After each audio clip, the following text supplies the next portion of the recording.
In the interest of time, let's jump over to Guatemala now. So I'd like to introduce Ninoshka Linde, who's a member of the Latin American Association of Service Exporters, ALICE, and a former chief of the board. So I believe, Ninoshka, you're going to give us an overview of the program you've got in place in Guatemala that could well be replicated across the LatAm region. So over to you. Thank you, Carrie. Thank you for all of you. I think that in the past 10 years, or for more than 10 years, we have been discussing the potential threat of the global talent crisis.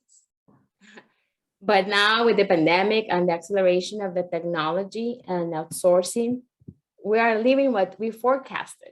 And now we're paying the bill for not acting on time, isn't it?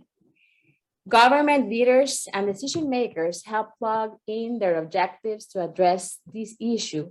However, few have made great progress in realizing the level of maturity required in the execution of their plans to achieve successful results. And that's why we are here. And we are here because we need to address it now. Even if it seems late, we still have time. You know that in Latin America and the Caribbean region, we share the need to increase both foreign direct investment and attraction of jobs.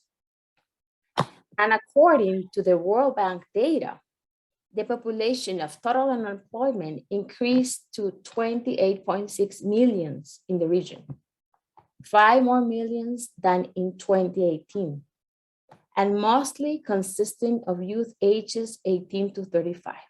So today, my objective is to share with you and the audience a success story that could be replicated, tropicalized, and built to suit in any of the countries in need of developing talent skills for business continuity and investment attraction. The graduates of these programs in Guatemala reflect the beneficial effects it has brought to their lives.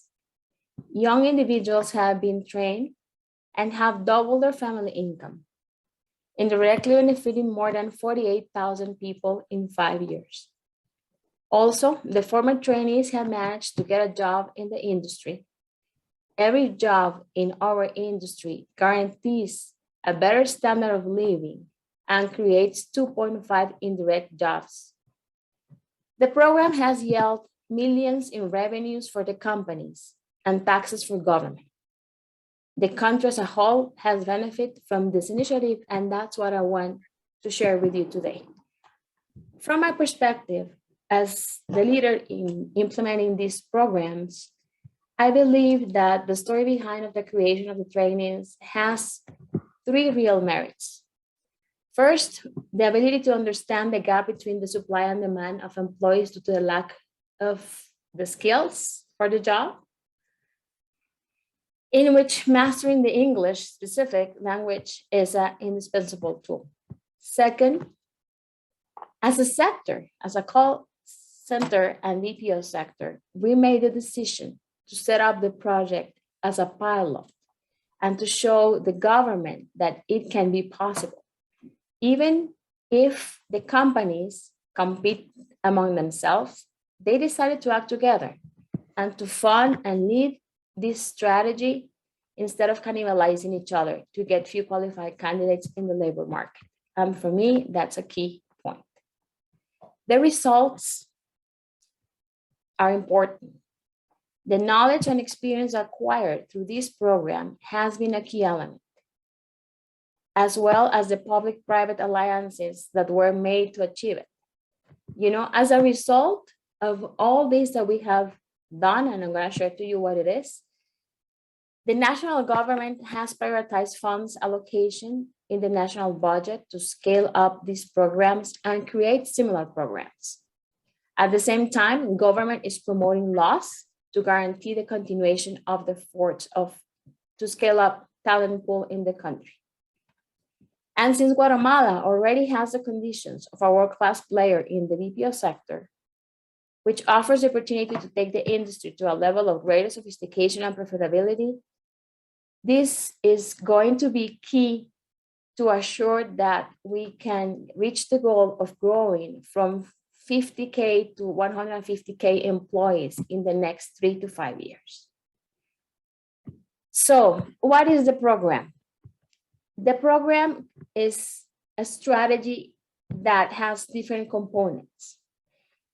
We started and we have developed different ones. The first one is an intensive English training program ranging from 400 hours to 720 hours, commonly known as a finishing school, with levels of employability of 85%, and that's really great. And the rest of the kids that don't come and work with us in the outsourcing industry have found jobs in the tourism industry and similar industries. We have founded upskilling programs for soft skills, English, and digital training. We have implemented high school English training for employment in private and public schools. And of course, last but not least, English teaching skills. What are the results and why we want to share this with you? As I said it before and stated at the beginning, these programs can be customized to the need of each and every country. And the results, I can assure you, are going to be there. In these 5 years, 6,000, due to the results of the program, 6,000 young individuals are no longer considering to migrate to other countries because they have found a job with good payment in Guatemala. 25% of the participants on this program have declared that they have considered migrating to the US before joining this program. 65% state that they have been promoted at least one time during their jobs. 84%, and for us as a country, this is a key issue, have become the head of the financially, they have come the home financially head, and these are kids between 18 and 25 years that during the pandemic were the ones providing food for the entire family because the industry was resilient enough to keep them with a job, and they had made a complete difference for more than 46,000 families in the country.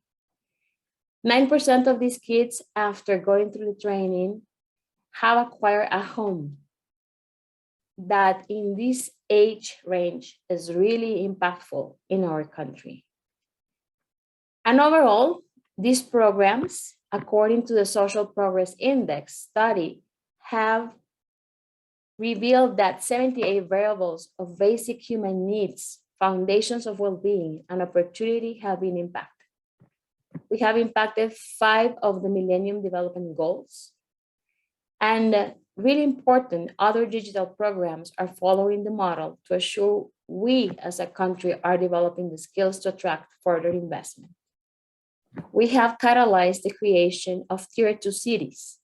That was impossible to think about it 2 years ago, especially during and after the pandemic, where we were able to give jobs for people to implement from home.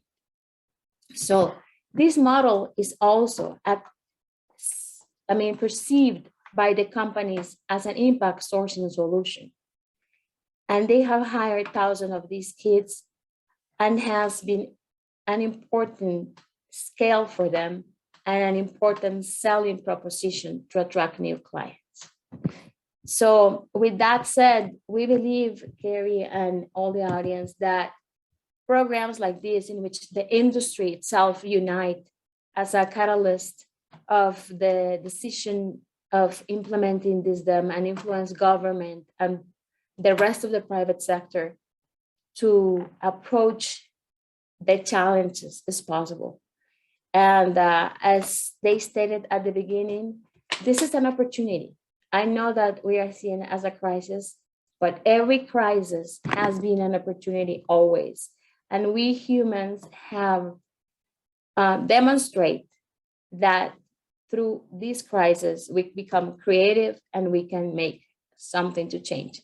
So with that said, if any questions, I will be glad to address them in the chat. Thank you, Carrie.